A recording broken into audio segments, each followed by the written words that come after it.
Assalamu alaikum students, hope you are fine. Today we'll study the computer of class 4th, chapter 1. It's on page number 5. We will learn the concept of starting up your computer. Let's start. Students, आज के lecture में हम जानेंगे कि हमने computer को start कैसे करना है. स्टूडेंट्स, हम जानते हैं कि हमारा कंप्यूटर दो हिस्सों पर मुश्तमिल होता है, सॉफ्टवेयर और हार्डवेयर. तो सबसे पहले हमें कंप्यूटर के हार्डवेयर को ऑन करना पड़ता है, बाद में उसका सॉफ्टवेयर ऑन होना शुरू होता है, जो कि विंडोज़ ऑपरेटिंग सिस्टम की फॉर्म में होता है. वो ऑटोमेटिकली ऑन होना शुरू हो जाता है. तो सबसे पहले हमें हार्डवेयर को ऑन करना पड़ता है.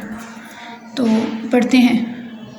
Before turning the computer on follow the given instructions. Computer को ऑन करने से पहले दी गई इंस्ट्रक्शंस को फॉलो करें.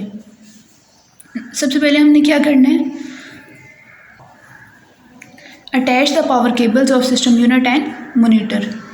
सिस्टम यूनिट और मोनीटर के साथ जो पावर केबल्स होती हैं उसको हमने अटैच करना है. पावर केबल्स मतलब जिससे उनको इलेक्ट्रिसिटी सप्लाई होती है, उनको हमने अटैच करना है. Next, attach the display cable of monitor with system unit. अब मोनीटर की एक स्पेसिफिक डिस्प्ले केबल होती है जिसका कनेक्शन होता है सिस्टम यूनिट के साथ, वो ब्लू कलर में होती है. तो नेक्स्ट हमने कनेक्शन किसका करना है, सिस्टम यूनिट और मोनीटर का. अब जी सिस्टम यूनिट और मोनीटर को अटैच करके हमने क्या कर देना जी, पावर सप्लाई ऑन कर देनी है. Turn the main power supply on. Main switch मतलब जहाँ से कंप्यूटर को इलेक्ट्रिसिटी मिलेगी वो वाला स्विच हमने क्या कर देना है, ऑन कर देना है. अब जी जो पावर सप्लाई ऑन करने के बाद now do the following to turn the computer on. अब कंप्यूटर का जो सॉफ्टवेयर है उसको ऑन करने के लिए हम फॉलोइंग स्टेप्स फॉलो करेंगे. Turn the monitor on by pressing it's power button. अब जो मोनीटर है उसका मोनीटर के फ्रंट पे एक उसका पावर बटन होता है, हमें उसको प्रेस करना पड़ेगा. Press the power button of system unit. इसी तरह एक सिस्टम यूनिट का भी पावर बटन होता है, उसको प्रेस करेंगे. अब जब सिस्टम यूनिट का पावर बटन प्रेस करेंगे तो सिस्टम स्टार्टअप होना शुरू हो जाएगा, जो कि विंडोज़ ऑपरेटिंग सिस्टम शुरू हो जाएगा. The computer starts up. After a while it will be ready to use. कुछ वक्त के बाद जो सॉफ्टवेयर फॉर्म में कंप्यूटर ऑन हो जाएगा, जो कि इस्तेमाल के काबिल होगा. ओके स्टूडेंट्स, अब हम पढ़ते हैं ट्रबल शूटिंग स्टार्टअप प्रॉब्लम्स. अब जो हमें कंप्यूटर को स्टार्ट करने में अगर कोई प्रॉब्लम आ रही है तो उसका जायज़ा हमने कैसे लेना है, या उसको हमने ट्रबल शूट या ख़त्म कैसे करना है. If your computer is having startup problem. अब अगर आपके कंप्यूटर में स्टार्टअप प्रॉब्लम आ रही है, do the following. Ensure that all the cables are in good conditions.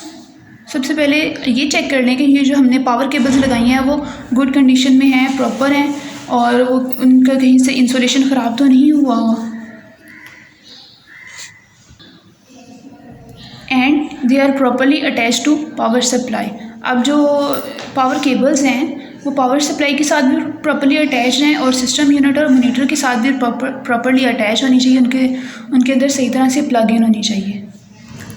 See that RAM is okay.